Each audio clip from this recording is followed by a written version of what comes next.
नमस्कार दोस्तों। करनाल में किसानों के मोर्चे के 26 घंटे हो गए।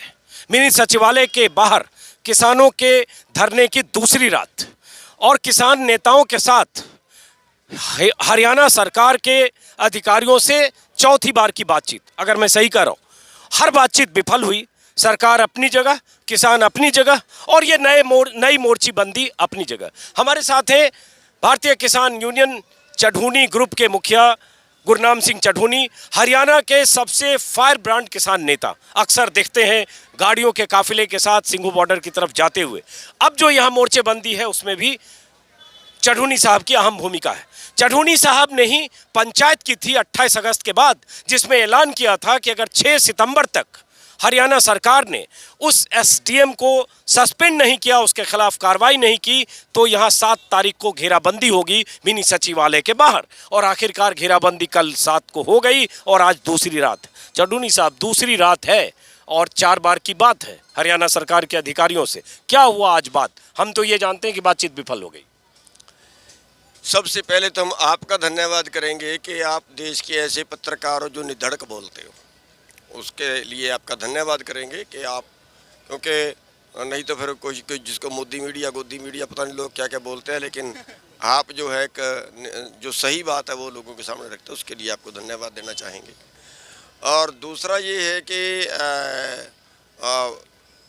एक दिन पहले बात हुई है, फिर 7 तारीख को बात हुई है, फिर आज बात हुई है और तीनों दिन एक ही जगह पे पेच फंस गया। हमारी 3 मांगें थी। एक कि जो दोषी अधिकारी हैं उन पे मुकदमा दर्ज करो और उनको सस्पेंड करो, और दूसरा मुआवजा जख्मियों को, गाड़ियों का, जो मरने वाला है उसको 25 लाख का मुआवजा और जो मरने वाला है उसके परिवार के एक मेंबर को नौकरी। तो पहला जो पॉइंट था वो सरकारी अधिकारियों पे मुकदमा दर्ज करने का था, उनको सस्पेंड करने का था, जो एसडीएम सिर पाड़ने का वो कह रहे। तो उसी पे सरकार नहीं मार रही। हालांकि हमारा तर्क इतना मजबूत है कि हम कह रहे हैं कि जो दोष हमने किया है उसका आपने पर्चा दर्ज कर दिया है, और जो दोष अधिकारियों ने किया है उसका पर्चा उन पर दर्ज कर दो। अगर देश के कानून में ये है कि सिर में लठ मार सकते हैं, वो कानून हमें दिखा दो। अगर देश के कानून में ये है कि पुलिस गाड़ियां तोड़ सकती है, वो कानून हमें दिखा दो, हम अपनी मांग वापस ले लेंगे। तो सरकार के पास कोई जवाब नहीं है, लेकिन अपना शायद उनका चहेता एसडीएम है, क्योंकि अगर उनके ज़िले में एसडीएम लगा हुआ तो है तो इसका तो सीधी सी बात है कि उनका चहेता होगा। और इस तरह से प्रशासनिक अधिकारी हमने कोई इस तरह से बयान देता नहीं देखा जैसे उनके, या वो कहीं आरएसएस का फिर बहुत नज़दीकी है। तो सरकार उसके बचाव में बिल्कुल जी जान से उतरी हुई है। प्रशासन बिल्कुल बार बार बात करता है, मैं सरकार से बात कर लूँ फिर आके वहीं, फिर सरकार से बात कर लूँ फिर आके वहीं, और मतलब बात का जो नतीजा है वो घुमा घुमा के पहुँचो के खुद बोर्ड थल्ले। तो जो चढ़ूनी साहब जिक्र कर रहे हैं उसको थोड़ी सफाई से मैं क्लैरिटी से बताऊं। जो आयुष सिन्हा जो एसडीएम है, जिन पर आरोप है कि उन्होंने किसानों पर लाठी बरसाने या सिर फोड़ने के आदेश दिए, जिसका वीडियो वायरल हुआ, वो करनाल में पोस्टेड थे, अभी ट्रांसफर हुआ। और करनाल वो विधानसभा क्षेत्र है जहां से चीफ मिनिस्टर खट्टर 2 बार चुनाव लड़े, इसलिए वो कह रहे उनके इलाके। अब बात आती है चढ़ूनी साहब, आपको क्या लगता है क्यों ऐसा हुआ कि उस दिन लाठी चार्ज हुआ? अगर यहाँ जो शायद जो मीटिंग थी प्रेम सदन या क्या नाम बताया, प्रेम प्लाजा, वहाँ मीटिंग थी खट्टर की विधायकों के साथ, मंत्रियों के साथ, और ये जो टोल प्लाजा है 25 किलोमीटर दूर, तो ऐसा क्या हुआ? टोल प्लाजा यहाँ से 15 किलोमीटर दूर है और वहाँ पे लोग इकट्ठे रहे। मेरे को भी समझ नहीं आती, मैं हैरान हूँ खुद इस बात से कि अगर वहाँ पे क्या उपद्रव कर दिया, 15 किलोमीटर दूर से कौन सा ऐसा खतरा हो गया? हमारे पास कौन सा ऐसा वो क्या बोलते हो ड्रोन है कि जिसको वहाँ से भेजेंगे और यहाँ आके वो दंगा कर देगी? आखिर वहाँ पे लाठीचार्ज तो तब होता है जब सारा सिर से पानी गुजर जाए, कोई रास्ता ही नहीं बचा है। और फिर भी क्या होता है, वाटर कैनन का पहले वार्निंग देते हैं, फिर वाटर कैनन का इंतजाम जो है प्रयोग करते हैं, फिर उसके बाद आंसू गैस का प्रयोग करते हैं, उसके बाद लाठीचार्ज करते हैं, वो भी टांग से नीचे मारने का ऑर्डर होता है। तो इसमें जिस तरीके से किया गया, अच्छा एक बात और है, वहाँ पे जो ड्यूटी मजिस्ट्रेट है वो वहाँ की एसडीएम है घरौंडे की, और ये जिस एसडीएम ने जो ऑर्डर दे रहा है ये एसडीएम की वहाँ पे ड्यूटी ही नहीं है, ड्यूटी नहीं है, और कंट्रोल ये कर रहा है वहाँ पे जाके, ऑर्डर ये दे रहा है वहाँ पे जाके। मेरे को समझ नहीं आती बात की कि आखिर उसके पीछे क्या है, क्या वो वहाँ की एसडीएम नालायक थी क्या, उसको वो एसडीएम कुछ करना नहीं जानती क्या कि दूसरा एसडीएम जाके उसके घर में दखल देगा। तो इसका मतलब ये है कि वो कहीं ना कहीं सरकार ऐसी चाल हमारे से खेल रही है कि वहाँ ना उपद्रव था, ना वहाँ सीएम था, ना वहाँ कोई ऐसी डंडा चार्ज करने जैसी बात थी, डंडा चार्ज करने की पहली क्रियाएं पूरी नहीं की, एसडीएम की वहाँ पे ड्यूटी उसकी नहीं थी। ये सारी चीज़ें दर्शाती हैं कि हमें पीटने के लिए ही वहाँ पे सारा इंतजाम किया गया, कि ये बार बार मान नहीं रहे हैं, यहाँ प्रदर्शन करते हैं वहाँ प्रदर्शन करते हैं। अब इनका एक इलाज है कि लठ मार मार के सीधे करो। इस जी अब सवाल ये उठता है कि 2 रात यहाँ दूसरी रात है आज जब हम बात कर रहे हैं, और पहले से सिंघू, टिकरी और बाकी गाजीपुर बॉर्डर, ढांसा बॉर्डर पर बैठे हैं। अब यहाँ सचिवालय, मिनी सचिवालय के बाहर आप बैठ गए। आपकी बातचीत जो हुई उससे क्या आपको अंदाजा लगा कि कोई रास्ता 1-2 दिन में निकलने वाला है? अभी कोई ऐसा आभास नहीं हुआ, उनकी बातों से ऐसा आभास नहीं, क्योंकि बार बार वहीं की वहाँ, या तो ये हो ना कि 2 पौड़ी चढ़े हैं, कोई हमें समझ में आ जाए कि शायद यार झुकेंगे, अभी तो वहीं खड़े हैं वो। और ये राजहट है, राजहट है। इससे क्या होगा, अगर पहले दिन ही उस पर मुकदमा दर्ज करके सस्पेंड कर देते तो ये बवाल नहीं होना था। अब कल हुआ, इन्होंने सारा इंतजाम किया ना, पहले धारा 44 लगाई, हम यहाँ पर रैली करने देंगे, लेकिन हुई ना।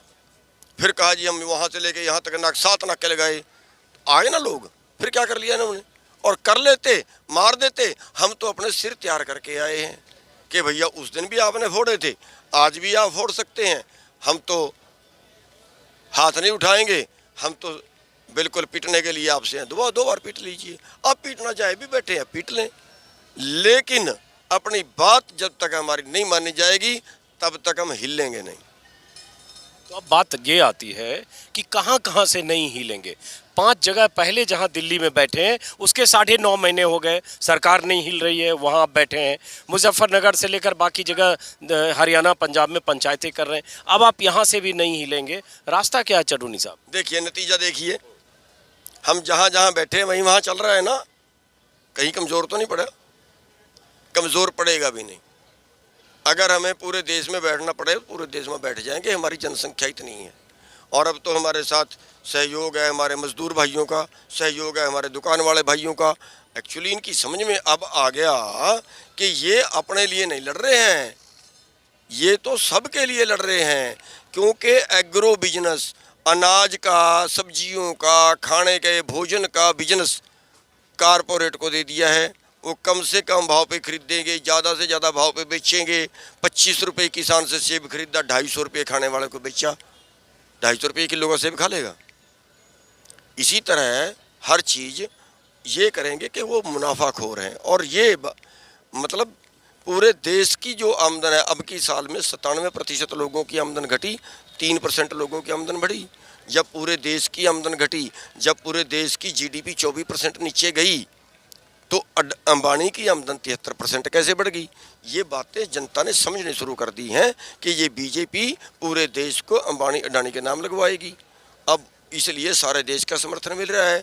अब यहाँ पे जहाँ हम करनाल में आए हैं, यहाँ पे बहुत से शहर के लोग आ रहे हैं, लंगर लगा रहे हैं, पानी बांट रहे हैं। तो ये जो आंदोलन है ना, जितना ये जल्दी निपटा दें। देखिए जब हम 27 नवंबर को आए थे, अगर तभी सरकार बात सुन लेती या आने से पहले ही सुन लेती तो सरकार की इतनी बदनामी नहीं होनी थी जितनी आज हो चुकी है। आज पूरे देश में ग्राफ डाउन जा रहा है उनका।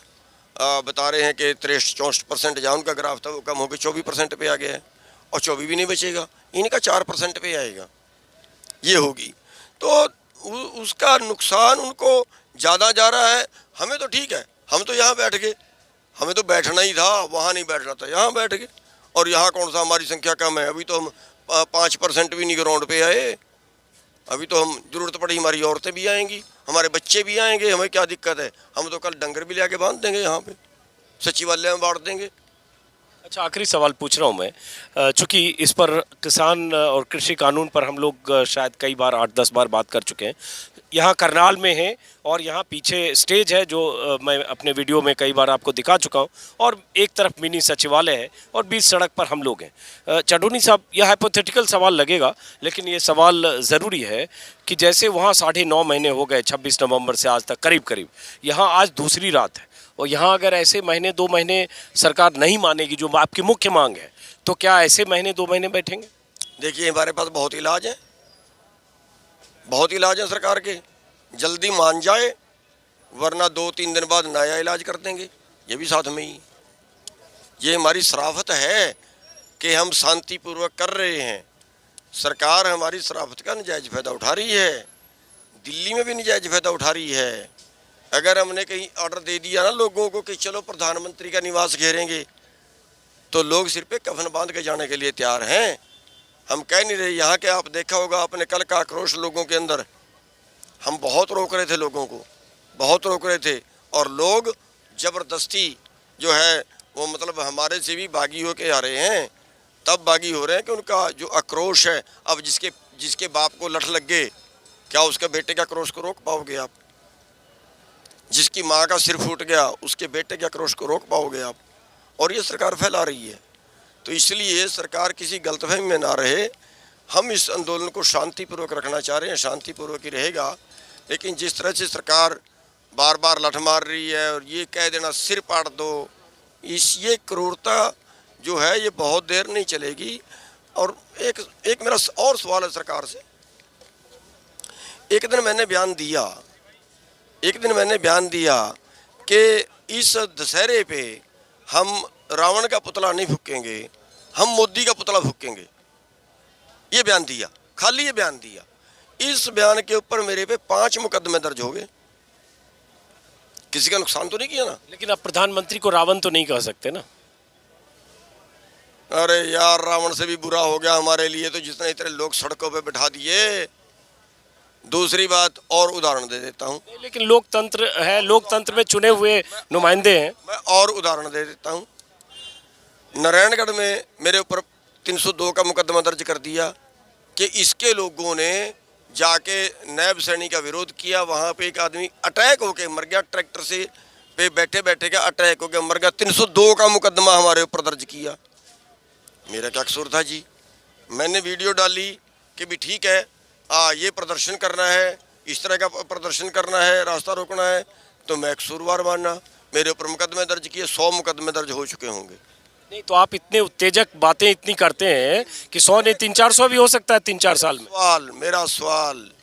मेरा सवाल कि जैसा मैंने कहा उसका मुकदमा मेरे ऊपर दर्ज किया, तो जैसा उस एसडीएम ने बोला उसका मुकदमा उसके ऊपर दर्ज क्यों नहीं? क्या देश में 2 तरह के कानून हैं? हाँ, ये आपका वाजिब सवाल है कि अगर एसडीएम ने किया, आपने जो शुरू में कहा संविधान इसकी इजाज़त नहीं देता कि लाठ बजाओ, सिर फोड़ो, जो एसडीएम ने कहा। अब एक बात आखिरी, चूंकि आप बहुत उत्तेजक बातें कई बार करते हैं और मैं 5-6 बार 7 बार आपसे बात कर चुका, आपने अभी कहा यार गुस्सा आता है इनसे, नहीं है। हाँ, तो उत्तेजना में एफआईआर के लिए तैयार रहिए, आप कुछ भी बोल देते हैं। जैसे अब फिर आप प्रधानमंत्री के लिए वो शब्द का इस्तेमाल, 1 मिनट बोलने दीजिए, 1 मिनट, इनसे बात कर रहे हैं। और जैसे आपने कहा कि प्रधानमंत्री निवास पहुंच जाएंगे, ये होगा, तो ये अराजकता जैसी बात नहीं होगी अगर ऐसी कोई अपील करेंगे, कॉल दें? नहीं, बिल्कुल अराजकता नहीं। हम बार बार कह रहे हैं हम तो किसी हालत हाथ नहीं उठाएंगे, किसी हालत हाथ नहीं उठाएंगे। हमने उठाया भी नहीं। बार बार मैंने हर वीडियो में बोला है, हाँ वो मारेंगे तुम्हारे। इसमें अराजकता कहाँ से हुई? अराजकता कॉल की चूंकि बात कर रहे थे उसके संदर्भ में कि प्रधानमंत्री निवास घेर लेंगे और ऐसी बात, तो मैं ये कह रहा हूँ, चेतावनी जो आप बहुत देते हैं, मैं ये कह रहा हूँ चेतावनी दी है, अभी किया नहीं है। फिर वो जो है, मैं ये कह रहा हूँ कि सब कुछ कर सकता है देश का किसान। सब्र का इम्तिहान मत लें। सब कुछ देश का किसान कर सकता है, हम कर नहीं रहे हैं। शांति बनाए रखने के लिए 9 महीने से बैठे हैं, 650 मर गए हैं। और क्या कितने को मारना चाहते हैं? ये 650 मर गए धरनों पे बैठे, क्या इम्तिहान लेना चाहते हैं हमारा? ये अब कितना सब्र करें? कहीं हद तो होगी, कहीं सीमा तो होगी। आखिर करे तो क्या करे, कोई देश का बुद्धिजीवी बता दे। ये प्रधानमंत्री है या हमें मारने के लिए, कोई देश को बेचने के लिए पैदा हुआ है? बेचने की बात क्यों कर रहे हैं आप? क्यों, क्या नहीं बेचा? रेलें बेच दी, सड़कें बेच दी इन्होंने, हवाई अड्डे बेच दिए, बंदरगाहें बेच दी। 100 रुपए की चीज 20 रुपए में बेच देते हैं। इन्होंने बनाया था देश को। ये ने तो आज़ादी की लड़ाई में भी योगदान नहीं किया। इन्होंने तो अपने दफ्तर पे तिरंगा झंडा भी नहीं फहराया। ये ठेकेदार हो गए देश को बेचने के। लेकिन वो तो कहते हैं 100 रुपए की चीज मोनेटाइज कर रहे हैं, हम 100 रुपए की चीज से 200 लाएंगे। हाँ, 100 रुपए की चीज 20 रुपए में बेचेंगे, फिर तो 200 लाएंगे। बड़ा अच्छा तरीका है इनका, इन जैसा व्यापारी पैदा ही नहीं होना। चलिए, बहुत बहुत शुक्रिया चडूनी साहब, और अपने आक्रामक बयानों के लिए बहुत आक्रामक एक मिनट आक्रामक बयानों के लिए बहुत चर्चित रहते हैं। और आक्रामक बयान कहाँ देता हूँ यार, मैं आक्रामक बयान थोड़ा ही देता हूँ, मैं सच सच बोल देता हूँ। बस ये है सच सच बोल देता हूँ, मेरा बुरा लगता है। चलिए, फिलहाल शुक्रिया। और जो यहाँ मोर्चेबंदी है, वो उस मोर्चेबंदी के एक मुख्य किरदार गुरनाम सिंह चढ़ूनी भी हैं।